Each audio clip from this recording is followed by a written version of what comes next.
Today we're going to be talking about a theme that I think is just crucial to understand, that is often misunderstood, and it's the subject of spiritual warfare, taught throughout the scriptures. A boy was asking his father, Mom was in the kitchen, they were cleaning up after supper, and he said, "Dad, how do wars start?" And the father said, "Well, World War I, for example, started when Germany invaded Belgium." And the wife, hearing that, said, "You're trying to soften it for the boy. Tell him the truth. Someone was murdered." And he stood up and said, "Well, who's answering this question, you or me?" And she went out of the kitchen with a huff and slammed the door, and then the dishes stopped rattling in the cupboard. There was a long silence, and the boy said to his dad, "Dad, you don't need to tell me now. I understand how wars start." And it's really as simple as that. It's usually selfishness that starts wars, and that was the beginning of the first war. Unfortunately, Jesus said there will be wars and rumors of wars, but the end is not yet, and we've seen plenty of war in human history. Someone said just in the last 3,600 years, the world has known only 292 years of peace out of 3,600. During this period, there have been 14,531 wars, large and small, in which 3,640,000,000 people have been killed in these wars through history. The value of destruction would pay for a golden belt around the world, 97 miles in width and 33 feet thick. That's how much has been spent on war. Biggest part of the American budget is the military. Matter of fact, America has the largest military budget of any country in the world. Well, we are at war. There is a war that is going on right now. We don't like to think about it. If you're a Christian, you think, "Well, I don't want to be involved in war," then you're missing out on what's really going on around you. And that's just the way the devil would like to have it. A lot of churches and pastors are telling people you come to Jesus and everything is smooth sailing. In reality, you become an adversary of the enemy when you decide to be a Christian, and you will encounter all kinds of resistance. If you do not sense the war that is going on between the forces of good and evil, even in your own life, if you don't see it in the country, then it might be because you're in the river going towards destruction and you're not swimming against the current. As soon as you begin to swim against the current, you're going to know something about that war. Pastor Billy Sunday used to preach frequently about sin and repentance, and one day someone came to him and said, "Pastor Sunday, will you please stop rubbing the cat's fur the wrong way?" He says, "You're always rubbing the cat's fur the wrong way." And Billy Sunday said, "That's because the cat needs to turn around. Then I'll be rubbing the fur the right way." And in the world, Jesus said, if the world hated me, it's going to hate you. There is a conflict going on. There is a clash of kingdoms that is taking place in the world today. Now, many nations have been overcome because they were lulled to sleep by the enemy, being told there was no threat of war. The devil doesn't want us to be aware that there's a war going on. You know, one of the most embarrassing moments for the United States was Pearl Harbor, not just 9/11. When our military was attacked. And you know, when the military was attacked, the Japanese had peace ambassadors in Washington talking about a peace treaty. And so everybody thought, "Oh, they won't attack now." And they did it on a Sunday morning, after everyone had had a night out on the town. And they basically caught the American Navy unprepared. And of course, we got even at the end, but it was very embarrassing. They took advantage of that truth that you lull your enemy into thinking that there really is no war, that we're all friends. Can't we all just get along? The devil wants us to say, "Oh yeah, let's just do our best to get along. We don't want to be at war." Well, you just need to make up your mind who you want to be at war with. You are either in the devil's hands, and Jesus said, if you're not with me, you're what? You're against me. And you're on the losing team if you didn't know that. Or you decide to follow Jesus, and that's going to aggravate the devil. but Jesus wins in the end. And so, but you can't escape that we are in this world and there is a battle, there is a war going on.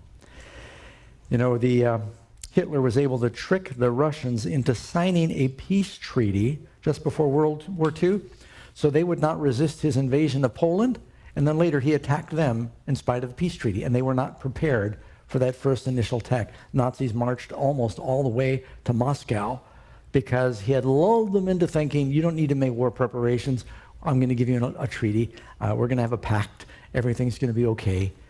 And that's the way the devil works. He doesn't want us to be aware there's a war, because if you think there's a war, you will prepare.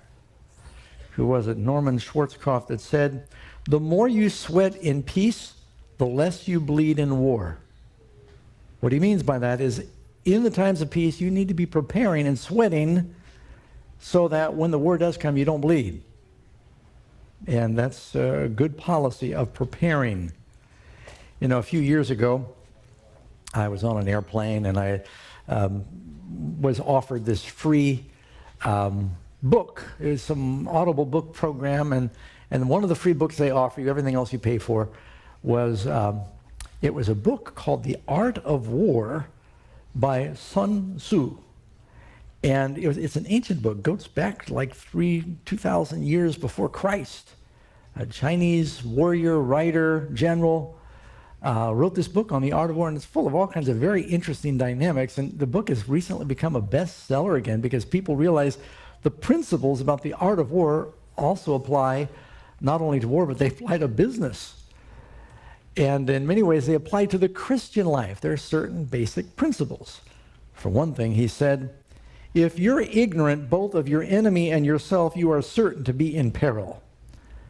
So, before two boxers go into the ring, if it's any kind of an important fight, their managers will sit down and they will look at film or video or DVD of the matches of the opponent. And they will look at it and they will study it frame by frame. They'll say, notice what this guy does is when you do a fake, he does a duck, and that'll leave him open to an uppercut. And they evaluate all of the habits of the opponent so they can train their fighter. When you go in, this is what his habit is, this is what his tactics are, and these need to be your tactics to win. Now, I don't like it when people are preoccupied with talking about the devil. I don't want to do it any more than God does it, but Jesus does it. And Jesus talks about the devil so that we will know something about the tactics of the enemy, and we will not be taken off guard, and we will be prepared. Something else you need to be aware of. You know, the devil is out there. We've got guardian angels, but the devil's got fallen angels. Just like God has guardian angels, the devil's probably appointed angels to study especially the weaknesses of Christians, and they're going to study your tactics. They're going to study your weaknesses, and they're going to exploit that to do what they can to get you to sin or become discouraged or give up in your faith. And so being aware that there is someone who's out to get you helps you prepare. So there is a battle going on, and it's also taking place in heavenly places. It's a tragic misconception Christians have of what it means to take up the cross and follow Jesus. We are part of two clashing kingdoms. Christians are not invited to a picnic. We are recruited to the front lines of a severe conflict. The words the Bible uses to describe the Christian life are war, wrestling, fighting, striving, battling, running. We are called, according to Paul, to be soldiers. And yet you seldom hear about that. People are saying, just come to Jesus, everything's okay. It's a struggle. There's a struggle. It's wrestling. You ever wrestle? Ephesians 6, we just heard, we wrestle not. When I was in military school, I was on a wrestling team. And wrestling, I used to box too, but wrestling is different. You know, in boxing, you're supposed to just hit above the waist and you get the certain rules, but wrestling, you just get in there and you grapple and you pit all of your strength against your opponent, and you're pushing with all your might and they are pushing with all of your might, and you're in close contact, sometimes much closer than you want to be, in trying to overthrow and pin that person. In Bible times, they didn't shoot guns. They might throw a spear or fire an arrow, but then they eventually engage the enemy, and it often turned into hand-to-hand combat. A few times in World War I and World War II, they had encounters where it turned into hand-to-hand combat. Now everything is, aircraft and drones and mechanized war, but back then it was wrestling with the enemy, like Jacob wrestled with a heavenly force. We sometimes have to wrestle, and we need to be aware that that's the reality. Now, I meet people all the time, and when they read the Bible, they say, Pastor Doug, why is the Old Testament so full of wars and battles? And there's also some in the New Testament, but I said, that's because all of those, they're real history, but they're also allegories. Every one of those battles tells us something about how someone was overcome and how we can overcome the enemy. And some of the favorite reading for me is going through the stories in the Old Testament of the various kings and the various battles, because you learn lessons that prepare you in how to fight against the battles that come to us as Christians. And we may consider some of those along the way. All right, why are we at war? Where did it all begin? We didn't ask to be enlisted as soldiers. We were drafted from the time we were born, and you were drafted again when you were born again. It started in heaven. The Bible says in Ephesians, these are spiritual powers in heavenly places. Revelation 12, verse 7, a war broke out in heaven. There you have it. A war in heaven. Michael and his angels fought with the dragon, and the dragon and his angels fought. Now I want to pause here and just get you to think about something. Who is stronger, Christ or Satan? Jesus. The Creator has to be stronger than the creation, right? Why did they have to fight? Couldn't Jesus have just said, be gone? And Satan and his angels would just have to leave. But somehow, God allowed his natural laws of cause and effect to play out, and it turned into a battle, angel on angel. Why did he let it happen that way? Hold that thought, and I'm going to elaborate on it a little later, but it was a war. Now, if they had to fight a real war in heaven, we're probably not getting off the hook here, because the war has moved from there to here. Satan was cast out. I'm in verse 9. That serpent of old, called the devil and Satan, who deceives the whole world. He was cast to the earth, and his angels were cast out with him. So we're down here with angels that have been expelled. Satan has basically hijacked and kidnapped the planet. Even Jesus said, Luke 10:18, I saw Satan fall like lightning from heaven. He's come to the earth. And Revelation warns us, chapter 12, verse 12, therefore rejoice, O heavens, and you who dwell in them. Why are they rejoicing? Satan's been cast out. Woe to the inhabitants of the earth. Why? Because he's been cast in. Woe to the inhabitants of the earth and the sea, for the devil has come down to you, having great wrath, because he knows he has a short time. Satan right now claims he is a prince of this world. Indeed, even Jesus said, the prince of this world comes. He is called the prince of the power of the air by Paul. And so the devil claims this is his dominion. So when you say, I do not recognize your dominion, I serve another king, you become a target of the devil. Now, how many of you would like to get the devil's attention? Every hand should have gone up. Think about it. When you say, I don't want the devil's attention, you're saying, I don't want to cause any problems for him. But if you want to please the Lord, then you need to resist him. Isn't that right? And give him a hard time. But we already have enough problems from the devil. We're thinking, I don't want to invite more trouble. But there's no third, you can't go to Switzerland, friends, I'm sorry. There's no neutral country. The only way that you escape being enlisted in the army of God is when you die or Jesus comes. Until then, you are going to be in a battle. The good thing about a battle is not a whole war. There are breaks between battles. You know, the pilots sometimes say being an airline pilot is unending hours of monotony punctuated with moments of terror. And being a soldier is something like that too. There are spells of monotony that are punctuated with the terror of battle, and then you wait and wait and wait. You hurry up and you wait. Any of you in the military? You do all this preparation, you hurry up, and then you wait. It's monotony. So there fortunately are some breaks. And what are you supposed to do on those breaks between battles? Take it easy or clean your rifle. And be prepared. Sharpen your sword. Be prepared for what's coming. This is what Paul is telling us in Ephesians. And you read in the last verse, still in Revelation 12, verse 17, the dragon was enraged with the woman. Who's the woman? The church. That's Christ's children. Every believer. He is what? He's enraged. And he went to make, what's that three-letter word? War. The devil went to make war with the rest of her offspring. And they're identified by those who keep the commandments of God and have the testimony of Jesus. Some Christians do not feel any war because they don't keep the commandments, and the devil's not enraged with them. So I ask you again, how many of you want to make the devil mad? Oh, you're getting the idea. How many of you want to make the Lord glad? You got to choose. Make the devil mad, make the Lord glad, or vice versa. I don't want the wrath of the Lamb. Now, when we talk about the war, there are really two different aspects of the war. You've got the internal war and the external war, even in spiritual warfare. In any war, you've got offense and defense.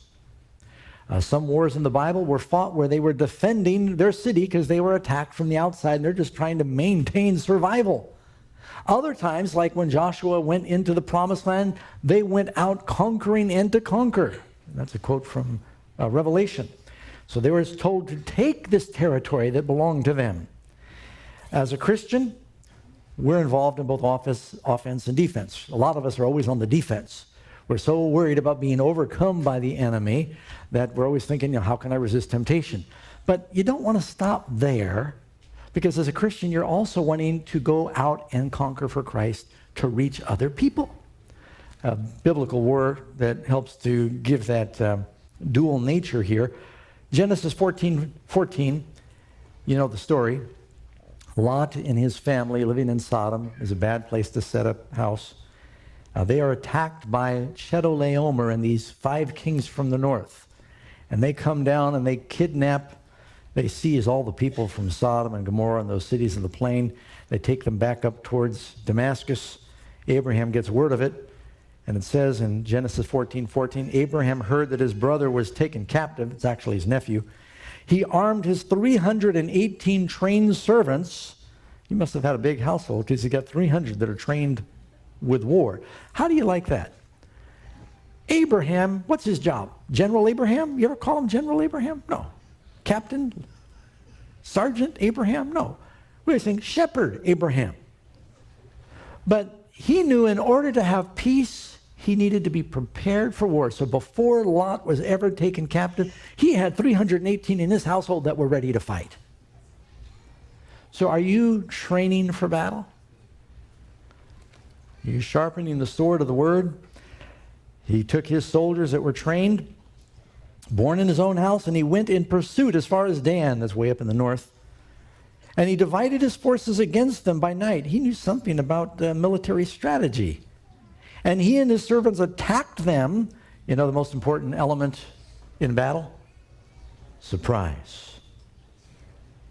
Surprise. He attacked them by night. And he pursued them as far as Hobah, which is north of Damascus. So he brought back all of the goods he brought back his brother Lot and all the goods, as well as the women and the people.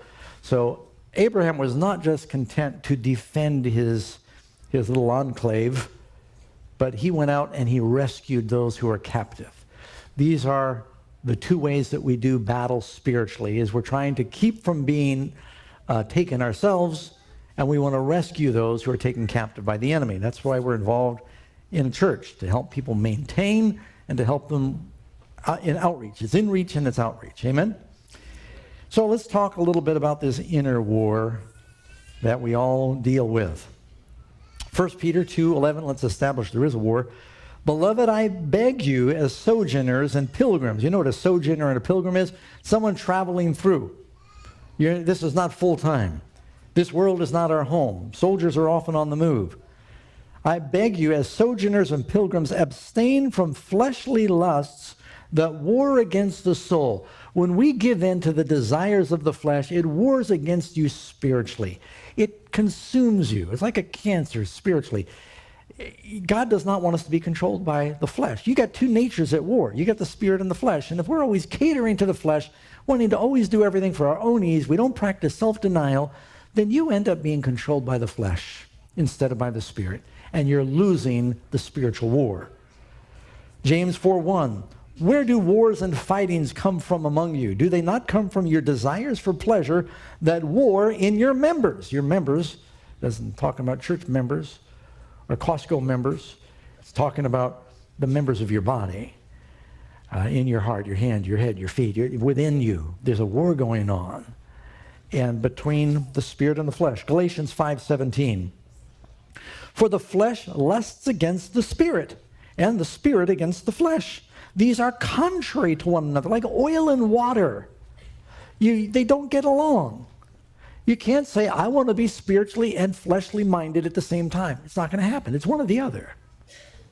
And if you want to serve God, you've got to say, Lord, I want to be led by your spirit, and you must fight against and resist the controlling carnal nature.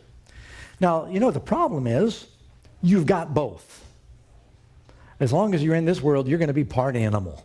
That's the carnal, the flesh. In Spanish, the way you say meat is carne, right? Have you ever been to a carnival? You know where it gets its word? The Roman Colosseums, they had these circuses that were so brutal and bloodthirsty that the flesh was everywhere. It comes from the Latin word meaning carne, carnage. You ever use that word? And so it gives you, when you go to the California State Fair, just think carnival. Next, I ruined it for you, didn't I? That was my plan. So the flesh lusts against the spirit, and the spirit against the flesh. They're contrary to one another. So you do not do the things you wish. Whenever we fall, it's because there's this war going on. Now I'm going to venture on dangerous ground. Romans chapter 7. Paul talks about this. For I know that in me, in my flesh, nothing good dwells. For the will, in my mind, I want to do the will of God, is present with me. But how to perform what is good, I don't find. It's not natural. For the good that I will to do, I do not. But the evil I do not, that I practice. Now, if I do not what I will not to do, it's no longer I, but sin that dwells in me. We just got these sinful natures that are always gravitating towards the selfish things and the carnal nature, the flesh. I find in a law that evil is present with me, the one who wills to do good. For I delight in the law of God according to the inward man, meaning the spiritual man, in my heart. But I see another law, it's that carnal nature, in my members, warring against the law of my mind and bringing me in captivity to the law of sin, which is in my members. Now the good news is, if you go to Romans chapter 8, he says, who will deliver me from this body of death? Now this isn't pretty, but one of the things ancient generals would do, or kings, when they captured and conquered someone, if they wanted them to die just the very worst death, they would not only imprison them, but they would chain them to a dead body. That's a horrific thought. They'd chain it to their back, and they'd make them bear that in the jail. And while this dead body was there putrefying, the contagion would eventually permeate themselves, and they would be killed by it. I know it's an ugly picture. That's what Paul says. I have to tell you, that's what he means. Who will deliver me from this body of death? Wouldn't that be terrible if you had to carry around a dying, decomposing corpse on your body? It's kind of the way Paul describes this carnal nature. We've all got this fleshly side that's just selfish. We're wanting to do what is good for us. It's controlled by pride. That's how the devil fell. It's controlled by satisfying our own desires, putting ourselves first. It's controlled by selfishness. And yet you say, I want to be like Jesus. But I got this nature, this corpse that is dragging me down all the time. Who will deliver me from this? And the answer is given in chapter 8. Thank God, through Jesus Christ, we no longer have to walk after the flesh, but we can now walk by the Spirit. You can live a new spiritual life. There's a story in the Bible where this man is on a bed. He can't do anything. He's controlled by this bed. He's crippled. He's paralyzed. He gets 4 friends to bring him to Jesus. They finally lower him through the roof into the presence of Jesus. Jesus forgives his sin, and then he heals him. He says, take up your bed and go to your house. Now that man was so tired of that dirty bed that carried him around. But after Jesus healed him, does he still have his bed? He does. You know what the difference is? When he came to Christ, the bed carried him. After Jesus set him free, he carried the bed. Once you come to Jesus, you may still have sinful desires, but they don't have dominion over you anymore. Sin shall no longer have dominion over you. The Lord rules in your life. Doesn't mean Christians don't fall. We don't struggle. And when we do, we know how Paul feels when he describes the thing I don't want to do, I do. But right away, we should repent and turn from those things and ask God to help us really be led by the Spirit and walk by the Spirit. Amen? And Paul goes on to say in Ephesians 6, for we, he's including himself, do not wrestle against flesh and blood. Don't you wish you could just punch the devil in the nose? You could go, take a course in kickboxing or something and fight the devil. It's not that easy. We don't wrestle against flesh and blood, but against principalities, powers, against the rulers of darkness of this age, against spiritual hosts of wickedness in heavenly places. So, what are some of the ways that we can overcome? Well, first of all, soldiers need discipline. One of the most important things that happened in my life was, I remember I was talking to my mom. I had a friend I'd visited. Actually, I just reconnected with him after 50 years. And he had been to New York Military Academy, and he had his first year there, and he said it was great. And he was telling me he and his brother, Danny and Bobby, went to military school, and they were our best friends. They told us how wonderful it was. I said, Mom, that's what I need. I was in trouble in school all the time, and not having a father in the home, my mom raising, we were in trouble. Moms aren't always the disciplinarians that Dad is, and I said, I need discipline. I was young enough, I was only like 11, but I knew I'm out of control. Mom's letting me get away with way too much. I see my friends and their parents and how they act. I said, I need discipline. I knew that. I said, Mom, this is the thing. It might be my last chance. That's what I told her. I said, this might be my last chance. I said, you need to send me to NEMA, New York Military Academy, by the way, which is where Donald Trump went. But I didn't know him because he's older than I am. I want you to know that. And so she sent me. I went there for 2 years. And you know what? Boy, I cried and I felt so sorry for myself, and I was homesick, and they used to beat you there. That was before it was illegal. Yeah, when I would say beat you, they didn't just beat you. But you misbehaved, they'd hit you. They'd lay you across the desk. They'd whip you with a belt. It was rough. And we couldn't act like little boys. We had to march everywhere, and there was rules about everything, and you had to make your bed, and if it wasn't made, they'd tear it apart and say, make it again. I felt so sorry for myself. But you know what? Through all that misery, I was learning. It was boot camp. And your first year there, you're called a newbie. And to this day, every time anybody that had been there longer stopped me, they say, newbie. And I'd go, hey, sir, new sir, guy, sir, is, sir, thus, sir, scum, sir, of, sir, thus, sir, earth, sir, sir. You know what I said? They say, a new guy is the scum of the earth. You had to say that. It was humiliating. You had to stand at attention like this and repeat that, or you get punished even worse. And there's reasons why they do the things they do in the military. They are teaching discipline. They're teaching obedience. They're teaching self-control. They're teaching self-denial, because when those soldiers are 2 or 3 days without sleep fighting, you can't go, I want to go home. You got to learn how to toughen it up. And this is why Paul says to Timothy, you've got to learn to endure hardship as a good soldier of Christ. The truth be known, the church is really soft. There's very little self-denial. There's very little discipline in the church. You don't hear much about fasting and self-denial and prayer and going out and sharing and distributing literature or visiting others when you don't feel like it. We're being taught to be a very selfish, feel-good church.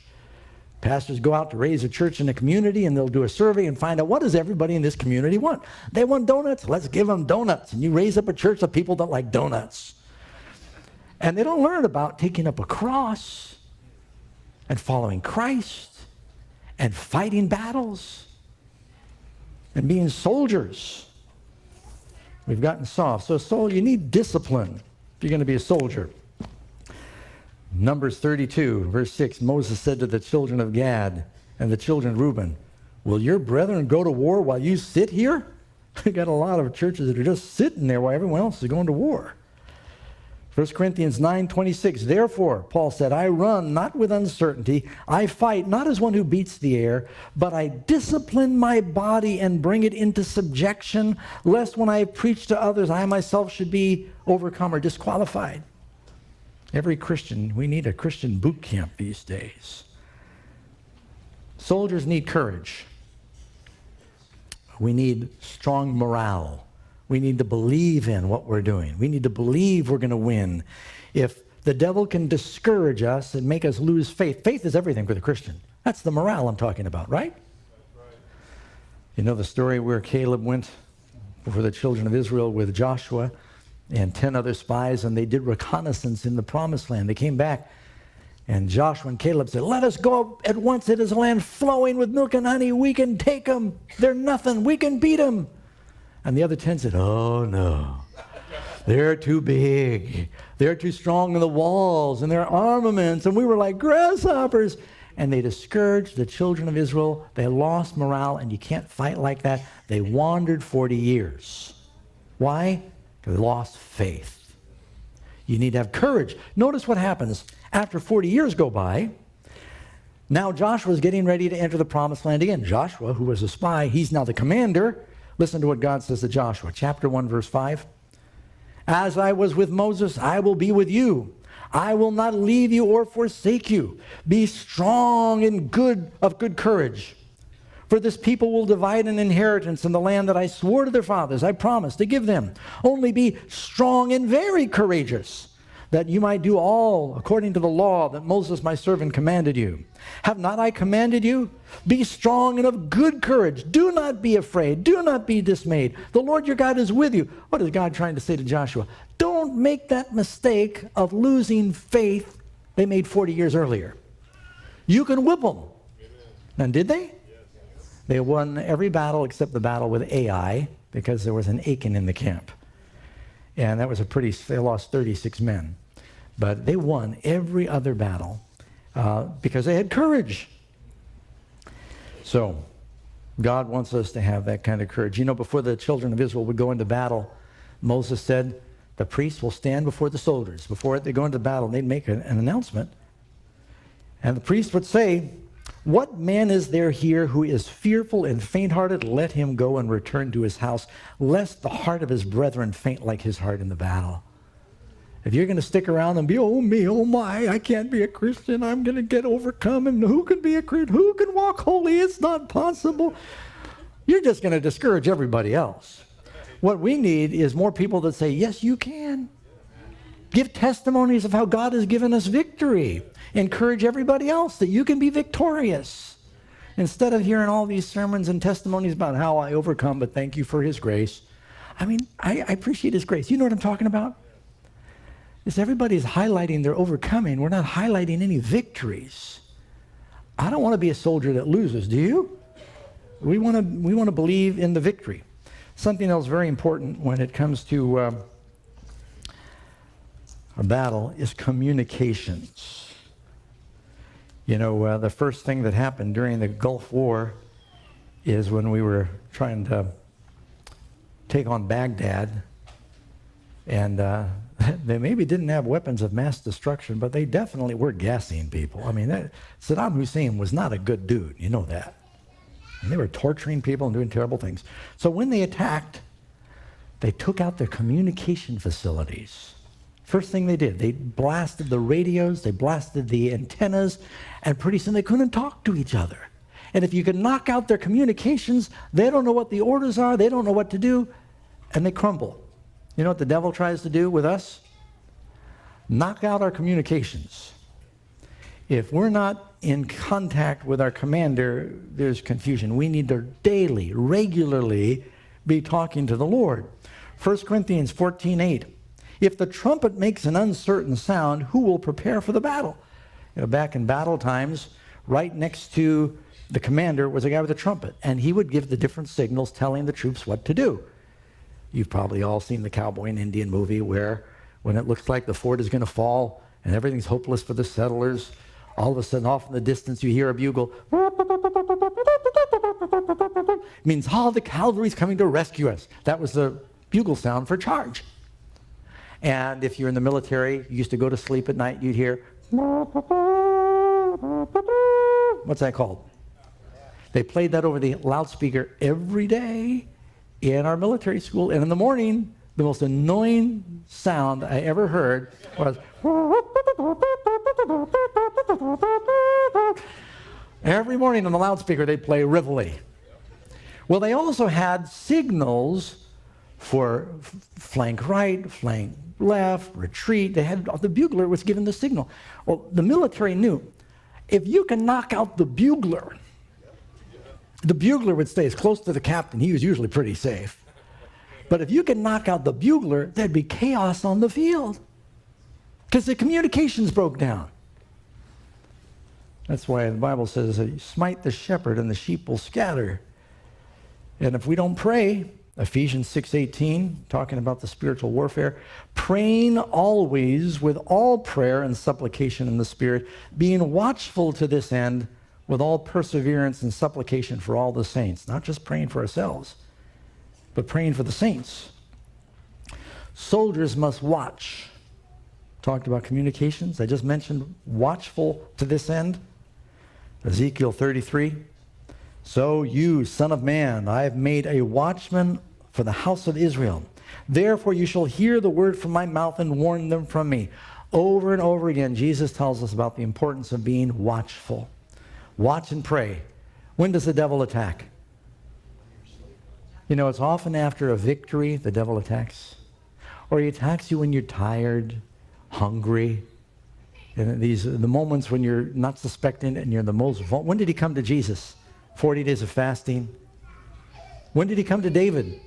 After victory over all the nations. David's just letting Joab mop up and he's on his palace roof. He's victorious. And there's Bathsheba. Now that was a spiritual war. It started as a spiritual war that manifested itself in the physical. Some demon told Bathsheba, I know it's broad daylight, but most of the soldiers are gone. Go take a bath in the courtyard. And another devil said, David, why don't you go out and get some fresh air? And I'm sure that was all orchestrated by evil spirits in heavenly places, so to speak. And so you need to be watchful because the devil is always working to bring us down. Mark 13:33, take heed, Jesus said, watch and pray. How do we watch? He tells us, pray. For you do not know what that time is. It's like a man going into a far country who left his house and gave authority to his servants, to each one his work. And he commanded the doorkeeper, whether it's a guard on the tower or a doorkeeper, watch. Verse 35, watch therefore, for you do not know when the master of the house is coming, in the evening or at midnight, at the crowing of the rooster or in the morning, lest coming suddenly he find you sleeping. And what I say to you, I say to all. Last words Jesus say, watch. He said, watch, watch, watch. Now what does he mean watch? Mark 14:38, watch and pray, lest you enter into temptation. So how do we keep from temptation? We watch through prayer. Be sober, be vigilant through prayer. Praying, how often? Paul said, praying always. Being in an attitude of prayer, constant communion with God. You know it's hard to sin when you're talking to God. Next time you're tempted, get on your knees and pray, and you're going to find it very hard to give in. You know what your biggest battle is going to be? I don't know if I want to pray. Bible says we're supposed to run from temptation, but most of us crawl hoping it catches us. If you choose and make up your mind to pray when you know you're being tempted, you're going to find it's a lot easier to overcome because God will draw near. And who wants to sin in the presence of God? That's very uncomfortable, right? Draw close to God and it'll give you the strength. So that's how we watch and pray. Now, it looks like time permits for me to take you to another example of how this plays out. Prayer wins spiritual wars. Spiritual wars are won and lost often through prayer. If you go to Daniel chapter 10 for just a minute, I'm going to look at 3 verses here. I'm not going to read the whole thing. Daniel 10. In the beginning of the chapter, we find that Daniel is fasting and praying. He's doing a simple fast. In those days, I, Daniel, was mourning 3 full weeks. He was mourning over the condition of Israel. He was mourning over what was going to happen to the people of God he had heard from through the visions. I ate no pleasant food, nor meat or wine came into my mouth, nor did I anoint myself at all till 3 whole weeks were fulfilled. So he humbles himself. Daniel is fasting and praying for how long? 3 weeks. And he's praying for God's people because the prince of Persia, the king of Persia, was supposed to, Cyrus, let the people go back to Jerusalem. It hadn't happened yet. Daniel 10, verse 12. An angel appears and says, "Do not fear, Daniel, for from the first day that you set your heart to understand and to humble yourself before God, your words were heard, and I have come because of your words." An angel comes 21 days later, but he comes because of Daniel's prayer.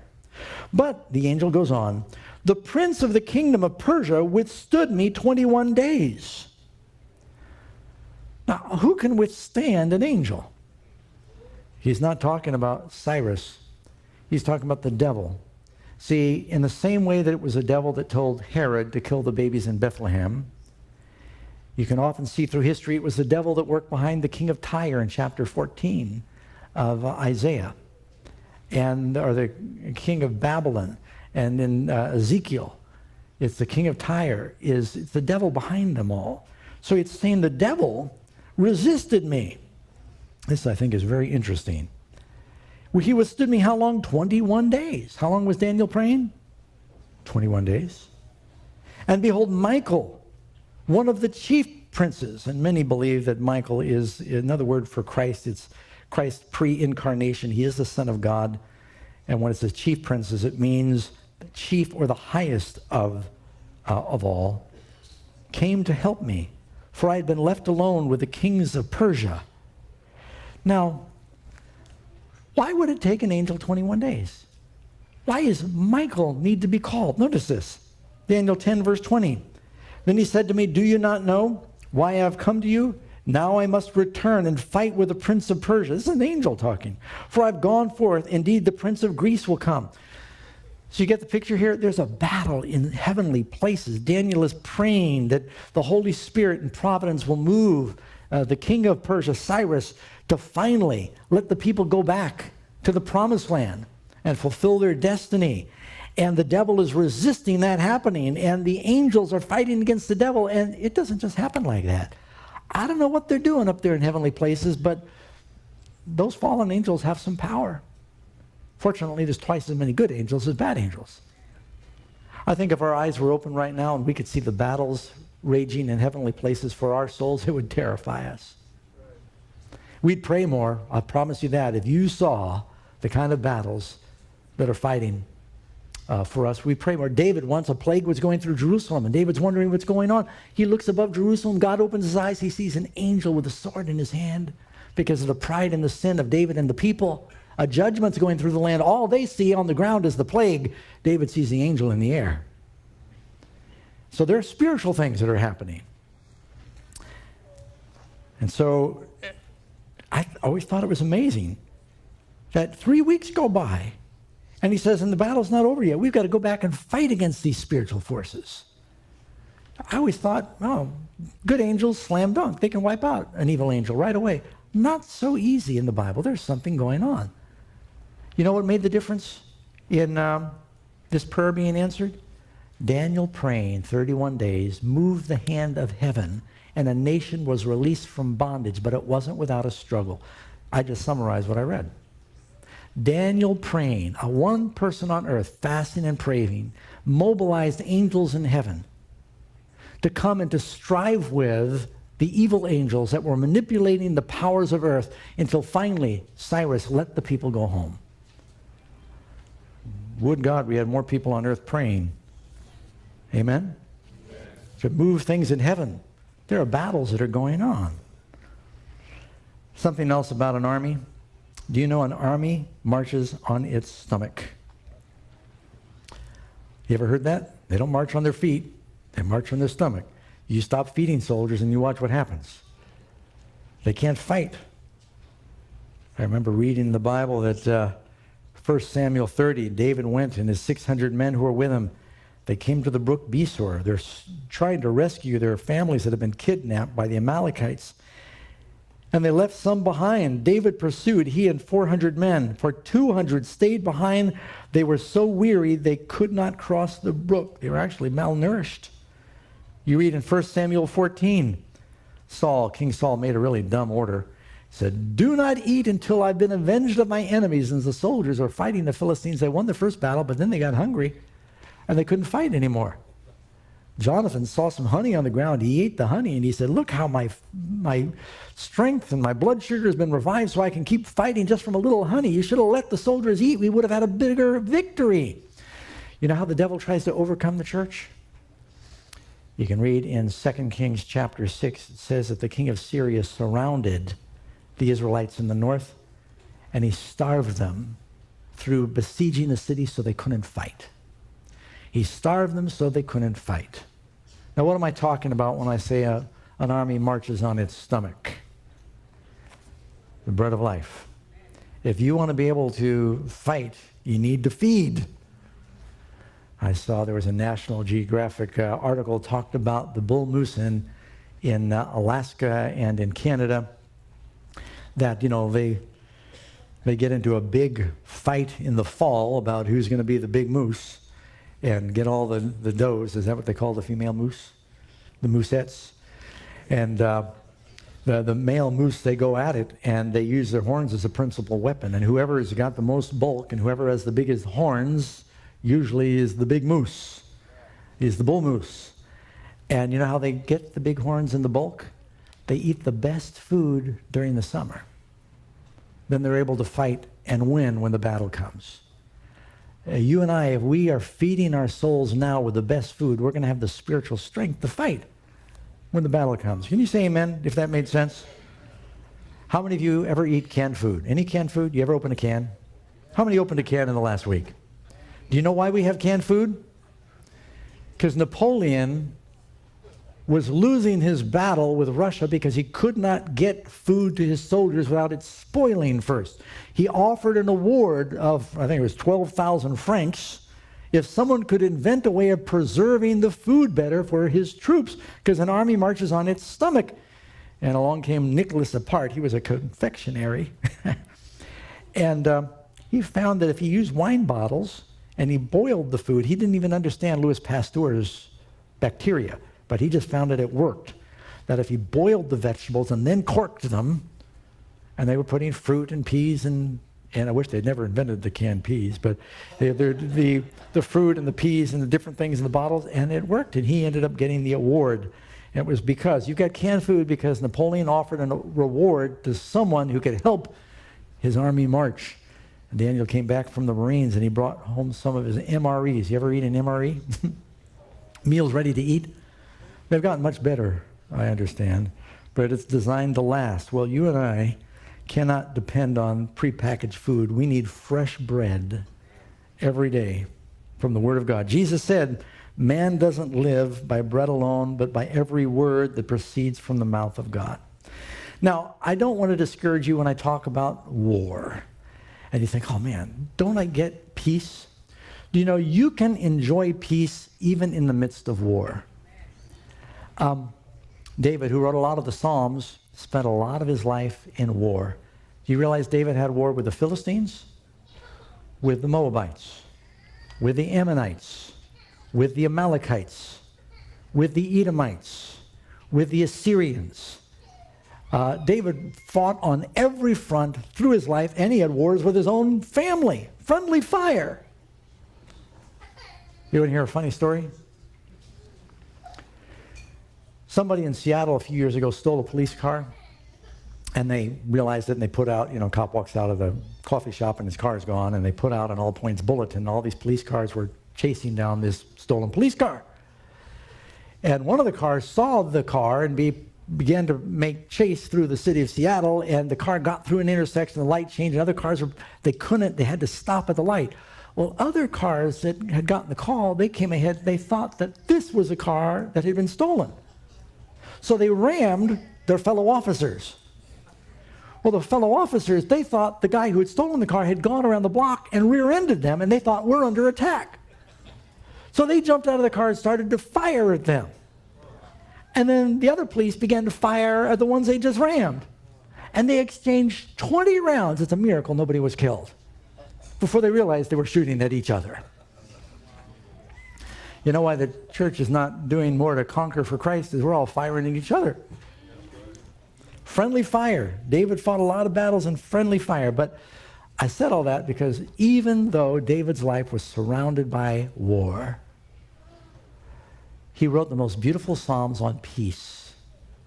You can have peace in the midst of a war. I was reading about Stonewall Jackson, an interesting man during the Civil War. He never seemed to be afraid during battle. Matter of fact, that's how he got his name. His name was John. But during a battle, bullets flying everywhere, he's going back and forth up on the hill, surveying his troops and giving orders, standing high in the saddle, looking so calm, and everyone says, look, he's up there on the hill like a stone wall. We can't get past him. Got the name Stonewall Jackson.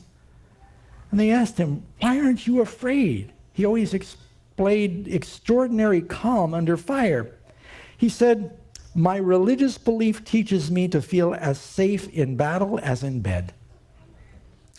If you're a Christian and you're fighting side by side with King David, you have nothing to fear.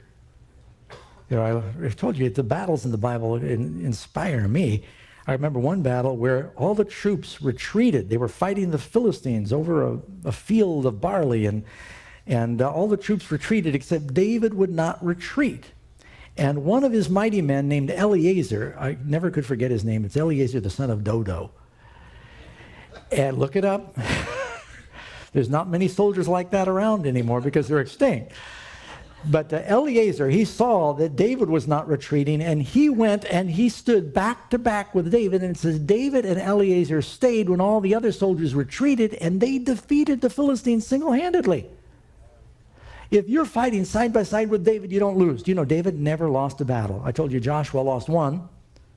David never lost one. You can't name one battle. All those wars, because he, from the time of Goliath until he closed his eyes, he said, I'm not coming against you in my own strength. I'm coming against you in the strength of the Lord. And God gave him victory. Now, Jesus is called the Son of David. And if we are fighting side by side with Jesus, do we need to live lives of fear? Can we still have peace? Jesus has never lost a battle. Follow our commander. John 3:8. For this purpose the Son of God was manifested, that he might destroy the works of the devil. Jesus is going to win. John 4:4, you've got to remember, greater is he that is in you than he that is in the world. I told you the devil and his forces have real power, but there's no question who's going to win. And then 2 Corinthians chapter 10. For though we walk in the flesh, we do not war according to the flesh. For the weapons of our warfare are not carnal, but they are mighty in God, pulling down strongholds, casting down arguments, and every high thing that exalts itself against the knowledge of God, bringing every thought into the captivity of the obedience of Christ. How do we win these battles? Bringing every thought into the captivity of Christ, asking for the Lord to give us a new heart and new mind. Amen? And then we don't have to be afraid.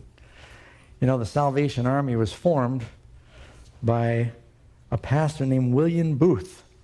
He saw all the poor people on the streets and the derelicts and the prostitutes and everybody, all the fine people were in the churches. His heart went out. He said, Jesus spent his time reaching the poor, reaching the sinners. And he used some untraditional methods. He went out there and was just preaching the gospel on the street. It was looked down upon by the clergymen in the church. I thought this is a little unconventional. But he and his wife, Catherine, they started to withdraw from the formal churches, and they trained evangelists to go throughout England. They returned to East London in 1865, where many followers joined in their fight for souls of lost men and women. Within 10 years, their organization, operating under the name Christian Mission, had 1,000 volunteers and evangelists. Thieves, prostitutes, gamblers, drunkards were among their first converts, and these converts were then sent out preaching, and they were singing in the streets as living testimonies to the power of God. Then William Booth read a printer's proof of an 1878 Christian Mission annual report. He noticed a statement, "The Christian Mission is a volunteer army." Booth looked at that volunteer army. He crossed out the word volunteer, and he put in the word Salvation Army. And from those words came the basis for what the Salvation Army became. In its heyday, there in England, they had converted 250,000 Christians between 1881 and 1885. Boy, talk about a revival. That's 250,000 people. That's just in England. And if you want some entertainment, you look online under the Salvation Army hymnal. They got like 600 songs that are all about fighting. Because they said, we are in a war. They understood we're in a war against sin. These people were captive by the devil. And it's not just on the streets of London or in downtown Sacramento, but even in churches, there's battles going on for souls. We're battling against sin. And Jesus said that he can save us from our sins. The weapons of our warfare are mighty. Through prayer, fortifying our minds with the strength of his word, through watching, through sharing our faith with others, you will be strengthened as you share your faith in your own convictions. We can have the ultimate victory.